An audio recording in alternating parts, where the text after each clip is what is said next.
લિંબાયત વિસ્તારની અંદર આ શિવ મહાપુરાણની કથાના જે હોર્ડિંગ્સ લાગેલા હતા એ કેટલાક લોકોને પસંદ નહોતા પડ્યા, તો એ હોર્ડિંગ ઉતારી લેવામાં આવ્યા. અને અત્યારે સુરત મહાનગરપાલિકાની સ્ટેન્ડિંગ કમિટીએ એક એવો નિર્ણય લીધો કે જે ચર્ચાનો વિષય બન્યો. નમસ્કાર. સુરતમાં શિવ મહાપુરાણ કથા ચાલી રહી છે, પરંતુ ભાજપમાં જે આંતરિક જૂથબંધી છે એ હવે આ કથા સુધી પહોંચી ગઈ છે અને આ કથાની અંદર હવે વિઘ્નો પણ ઊભા થઈ રહ્યા છે.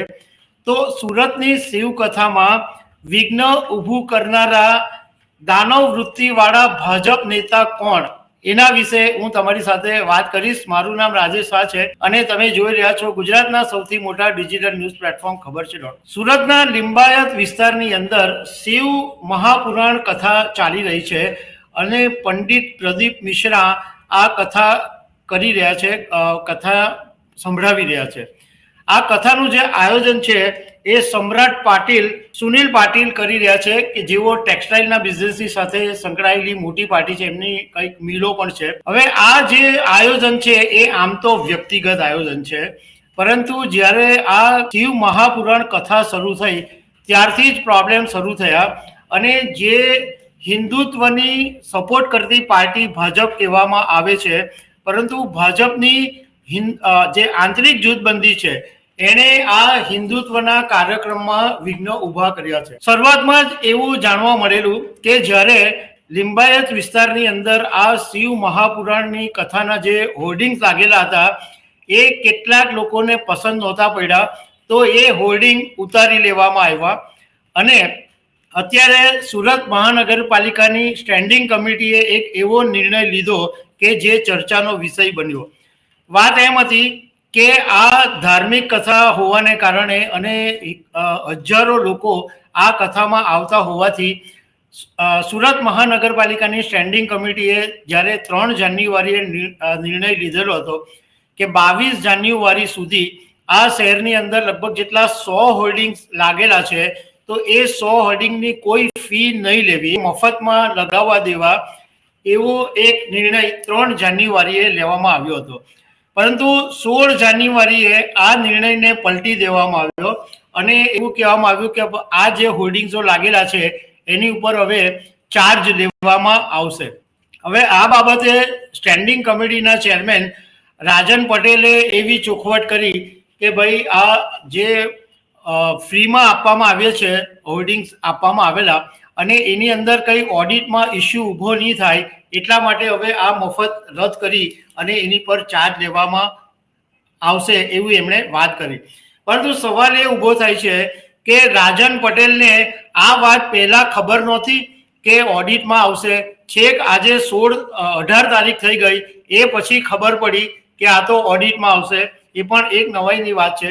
હવે આખો જે ઇસ્યુ ઊભો થયો છે એની અંદર ભાજપનું આંતરિક જૂથબંધી એટલી હદે ગયું છે કે છીછરું રાજકારણ શરૂ થઈ ગયું છે. આ એક ધાર્મિક કથા છે, એની અંદર આ ભાજપના કેટલાક જે નેતાઓ છે એ ઈગો પર આવી ગયા છે, કારણ કે આ હોર્ડિંગની અંદર જે તસવીરો લગાવવામાં આવેલી હતી, ફોટા લગાવવામાં આવેલા છે, એમાં કેટલાકના ફોટા છે, કેટલાકના નથી. એને કારણે આ બધો આખો ઇસ્યુ ઊભો થઈ ગયો છે અને કેટલાકના ફોટા જે છે એ નાના છે, મોટા છે, આ બધી બાબતોને લીધે સમસ્યા ઊભી થઈ અને આ આખો જે મફત આપવાની વાત કરેલી હતી એની ઉપર ચાર્જ લગાવવામાં આવી દીધો. વાત એ છે કે આ જે આયોજક છે એ પણ હિન્દુત્વને પ્રમોટ કરી રહ્યા છે, હિન્દુત્વને સમર્થન આપી રહ્યા છે અને એને કારણે આજે જ્યારે હજારો લોકો આ ધાર્મિક કથામાં રોજ આવે છે અને આ કથા ચાલશે ત્યાં સુધીમાં તો લાખો લોકો આ કથાનો લાભ લેવાના છે. તો આ તો ધાર્મિક કથા છે, એની અંદર રાજકારણ તો આવવું જ નહીં જોઈએ. હવે અમને કેટલાક લોકોએ એમ કીધું કે પહેલાં તો આયોજકોએ આ જ્યારે એમનું વ્યક્તિગત આયોજન છે તો એની અંદર રાજકારણીઓના ફોટા લગાવવાની જરૂરત જ નહોતી, પરંતુ એની સામે બીજા લોકોનું એમ પણ કહેવું છે કે એમને કદાચ ફોટા એટલા માટે લગાવ્યા હોય કે એમનું આટલું મોટું આયોજન છે તો એની અંદર એમને બધા જે પણ ડિપાર્ટમેન્ટની કે જરૂર પડે તો એમનું કામ સરળતાથી થઈ જાય. પરંતુ જ્યારે તમે એક નેતા ફોટો લગાવો તો પછી બધા જ નેતાના ફોટા લગાવવા પડે, નહીં તો આવા પ્રોબ્લેમ ઊભા થાય. કારણ કે આ જે રાજકીય નેતા હોય છે એ વાત બધી મોટી મોટી કરતા હોય છે, પરંતુ એ લોકોનું મગજ બહુ નાનું હોય છે. કારણ કે નાની નાની બાબતમાં ખોટું લાગી જાય. અને આ જે ભાજપની અંદર આ જૂથબંધી છે એ આ ધાર્મિક કથા સુધી પહોંચી ગઈ, અને એને કારણે હવે આ હોર્ડિંગના ચાર્જનો ઇસ્યુ પણ ઊભો થયો. તો દર્શક મિત્રો, આવી અનેક વાતો સાથે અમે તમને મળતા રહીશું. Thank you very much.